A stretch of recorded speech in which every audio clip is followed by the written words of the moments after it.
आप सभी का स्वागत है आपका अपना YouTube चैनल दीप बिहार में। इस वीडियो में हम बात करेंगे अवायवीय श्वसन एवं वायवीय श्वसन में अंतर। बेहतर तरीके से आपको हम अवायवीय श्वसन एवं वायवीय श्वसन के बारे में बताएंगे। बस अंत तक इस वीडियो को जरूर देखिएगा, ठीक है। चलिए तो देखते हैं क्या है टॉपिक अवायवीय एवं वायवीय श्वसन में अंतर, ठीक है।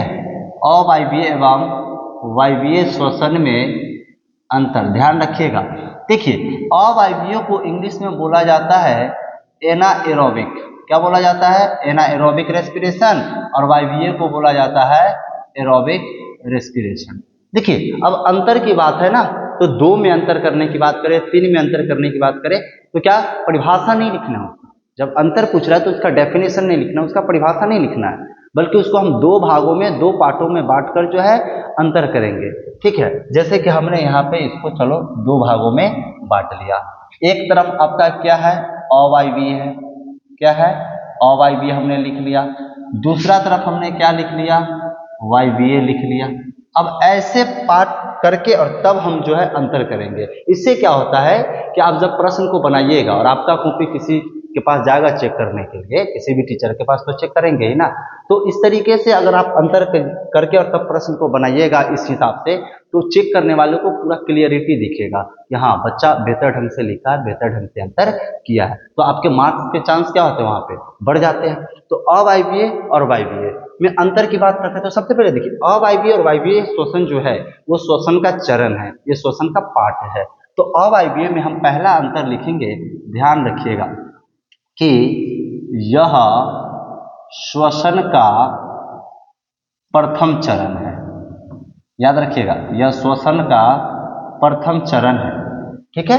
चलिए वायवीय में हम लिखेंगे यह श्वसन का द्वितीय चरण है, ठीक है। यह श्वसन का द्वितीय चरण है। पहला अंतर क्लियर हो गया। अवायवीय श्वसन का प्रथम चरण अवायवीय और श्वसन का द्वितीय चरण वायवीय।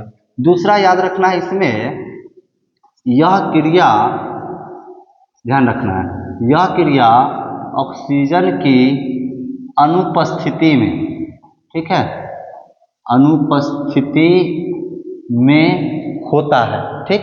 इसमें लिखिएगा यह क्रिया ऑक्सीजन की उपस्थिति में होता है।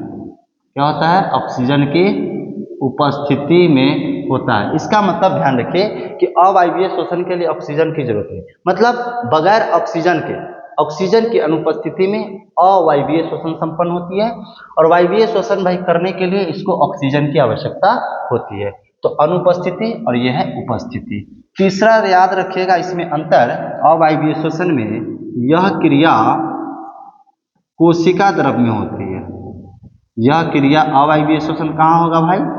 कोशिका द्रव में। तो यह क्रिया कोशिका द्रव में होती है, याद रखिएगा। तीसरा इसमें लिखिएगा आप वायवीय श्वसन में लिखिएगा, क्या लिखिएगा?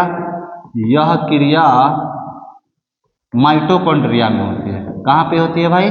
माइटोकॉन्ड्रिया में होती है, ध्यान रखिएगा, माइटोकॉन्ड्रिया में होते हैं। यहाँ से आपको प्रश्न पूछे जाते हैं। जो भी 10th के स्टूडेंट देख रहे होंगे इस वीडियो को नोट करेंगे, क्योंकि यहाँ पे आपको 2 नंबर के प्रश्न यहाँ से पूछे जाते हैं, जो काफी आपके लिए एग्जाम के दृष्टिकोण से इंपॉर्टेंट है। तो तीसरा आपने क्या देखा? यह क्रिया कोशिका द्रव में होती है, यह क्रिया माइटोकॉन्ड्रिया में होती है। चौथा बात करेंगे तो लिखना है अवायवीय में कि इस क्रिया में ग्लूकोज का क्या है? ग्लूकोज का आंशिक मतलब कम मात्रा में, याद रखना है। इस क्रिया में ग्लूकोज का आंशिक ऑक्सीकरण होता है, जिसके फलस्वरूप पाइरूवेट एवं इथेनॉल बनता है। पाइरूवेट एवं इथेनॉल बनता है, ठीक है, याद रखिएगा। चौथा इसमें चौथा आपको क्या याद रख लेना है वायवीय में कि इस क्रिया में इस क्रिया में ग्लूकोज का पूर्ण ऑक्सीकरण, ध्यान ये रखिएगा, पूर्ण ऑक्सीकरण होता है, जिसके फलस्वरूप क्या है, जिसके फलस्वरूप CO2 प्लस में जल बनता है और ऊर्जा भी मुक्त होती है। तो देखिए इसमें ग्लूकोज का आंशिक ऑक्सीकरण होता था, जिसके फलस्वरूप पाइरूवेट इथेनॉल बनता है। उसके बाद है इस क्रिया में ग्लूकोज का पूर्ण ऑक्सीकरण होता है, जिसके फलस्वरूप क्या बनता है, कार्बन डाइऑक्साइड जल बनता है। इसमें भी ऊर्जा मुक्त होती है, इसमें भी ऊर्जा मुक्त होती है। जब ग्लूकोज का आंशिक ऑक्सीकरण हो या ग्लूकोज का पूर्ण ऑक्सीकरण हो तो ऊर्जा दोनों में मुक्त होती है। लेकिन आंशिक ऑक्सीकरण में अब याद रखना है यहाँ पे कि इस क्रिया में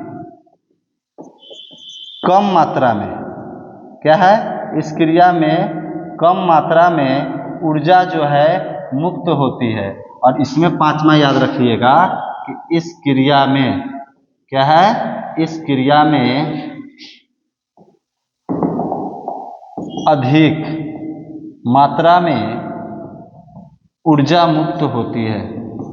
ठीक है, चलिए तो देखिए अगर इस तरीके से आपने अंतर किया है, डिफरेंट किया है, तो जो भी आपको कॉपी चेक करेंगे, जो भी टीचर के द्वारा कॉपी चेक किए जाएंगे तो उनको क्लियरिटी देखेगा। अब इस तरीके से करने के बाद क्या हुआ कि वो पूरा के पूरा आपको नंबर देंगे। लेकिन वहीं पे अगर आप डेफिनेशन लिखिएगा तो फिर वो टोटल पढ़ने नहीं जाएगा। लेकिन इस तरीके से अगर दिखेगा तो उसको झलक जाएगा कि हाँ स्टूडेंट जो लिखा है वाकई में बेहतरीन तरीके से लिखा है।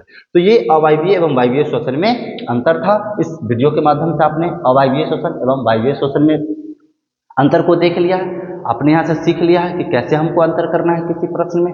चलिए, तो अभी तक आपने इस चैनल को सब्सक्राइब नहीं किया है तो सब्सक्राइब कर लीजिए। वीडियो अच्छी लगी है तो लाइक कीजिए, अपने दोस्तों के साथ में शेयर कर दीजिए, ताकि इस तरीके का वीडियो हम आपके लिए लेकर आते रहेंगे। Thank you, all the best.